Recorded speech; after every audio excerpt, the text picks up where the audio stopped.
Hello everyone. तो आज हम बात करेंगे पीरियोडिक क्लासिफिकेशन ऑफ एलिमेंट्स इस चैप्टर का, जो नेक्स्ट टॉपिक है न्यूलन्स लॉ ऑफ ऑक्टेव। इससे पहले हमने बात किया था डे ब्रुइनर ट्राइड के बारे में, राइट।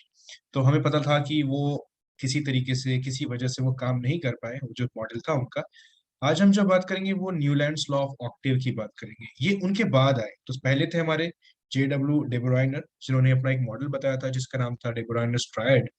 और वो किसी वजह से, उनके रीजन थे जिस वजह से वो फ्लॉप हो गया उनका मॉडल, और वो आगे कंटिन्यू नहीं कर पाया। बेसिकली उसमें वो सारे एलिमेंट्स को उस लॉ में वो नहीं बैठ रहे थे, जो उनका लॉ था, जो उनका सिस्टम था, जो उनका मॉडल था, उस लॉ में वो सारे के सारे एलिमेंट्स को फिट नहीं कर पाए थे।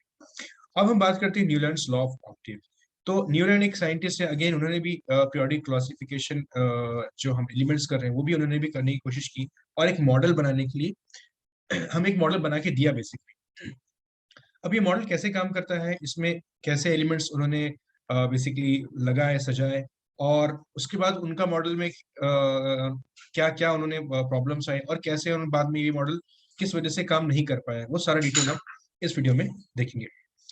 तो सबसे पहले हम बात करते हैं, डेफिनेशन से स्टार्ट करते हैं। जो बेसिक डेफिनेशन दी उन्होंने, जो लॉ दिया वो ये था: when elements are arranged by increasing atomic mass, the properties of every eight element starting from any element are a repetition of the properties of the starting element. मतलब क्या हुआ? इसका मतलब ये हुआ कि अगर हम कोई भी एलिमेंट ले लें, है ना, कोई भी एलिमेंट को ले लें, कंसिडर करें, और हम सारे, बेसिकली पहला हमें ये करना है कि सारे एलिमेंट को एक इंक्रीजिंग एटॉमिक मास में अरेंज करना है। मतलब एक सबसे पहले जिसका सबसे कम मास होगा उसको रखना है, फिर उससे ज्यादा जिसका मास होगा उसको, फिर उससे ज्यादा जिसका होगा उसको, फिर उससे ज्यादा, सो इंक्रीजिंग ऑर्डर में रखना है। तो मास के इंक्रीजिंग ऑर्डर में सारे एलिमेंट्स को पहले हमें रखना है, और उसके बाद हमें क्या करना है, किसी एक एलिमेंट को हम चूज कर सकते हैं, किसी भी एक एलिमेंट। तो उनका कहना यह था कि every eight element starting from the any element are a repetition of the properties of the starting element. जैसे मान लीजिए हाइड्रोजन को कंसिडर करें हम, तो हाइड्रोजन के बाद lithium, barium, boron, carbon, nitrogen, oxygen, और फिर फ्लोरीन आता है। तो ये एट एलिमेंट हुआ। तो ये इन्होंने किस बेसिस पे किया? एक्चुअली वो थोड़े म्यूजिक के बहुत म्यूजिक लवर थे।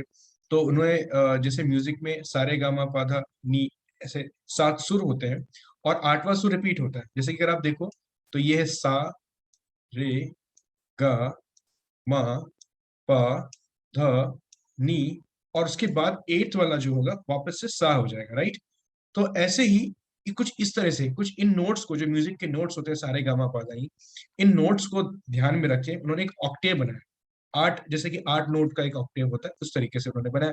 अब इसमें क्या हुआ, उन्होंने कुछ एलिमेंट्स को तो बहुत प्रॉपरली कैटेगराइज कर दिया। जैसे अगर आप देखेंगे तो हाइड्रोजन के बाद उन्होंने क्या किया, लिथियम, बेरियम, बोरॉन इससे रखा, और वापस घूम के आता है फ्लोरीन।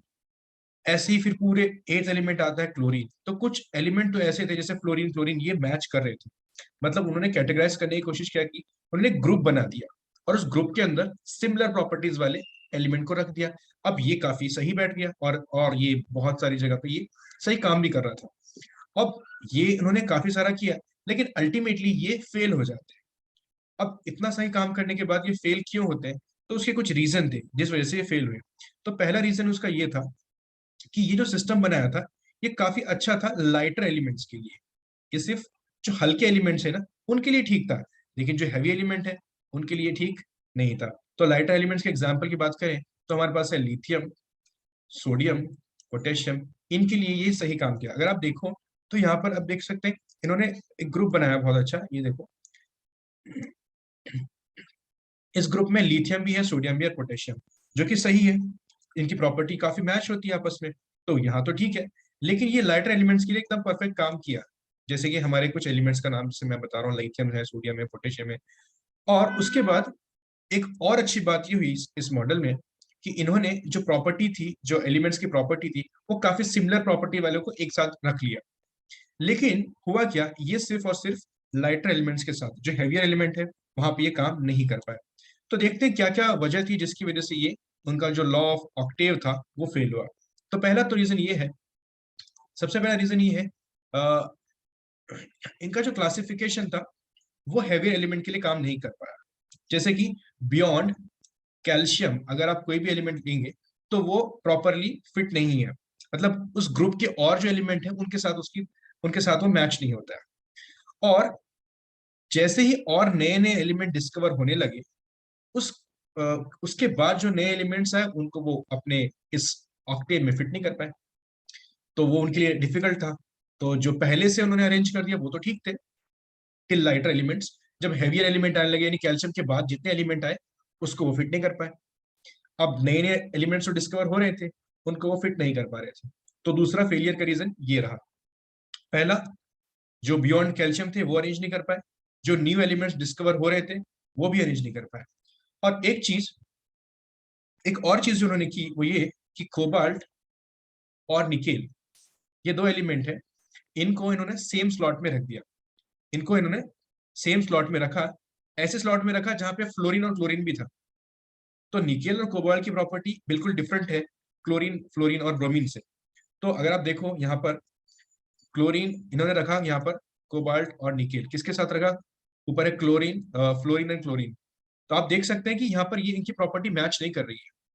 तो कुछ ऐसे एलिमेंट्स उन्होंने रख दिए एक ही ग्रुप में जहां पे उनकी प्रॉपर्टी मिसमैच होने लगी, जैसे कोबाल्ट निकेल की प्रॉपर्टी और फ्लोरीन क्लोरीन की प्रॉपर्टी यहाँ पे मिसमैच है। तो यहाँ पर वो फेल हो गए क्योंकि सबकी प्रॉपर्टी तो मैच नहीं हो रही है। तो इस वजह से ये भी एक रीजन रहा उनका फेलियर का।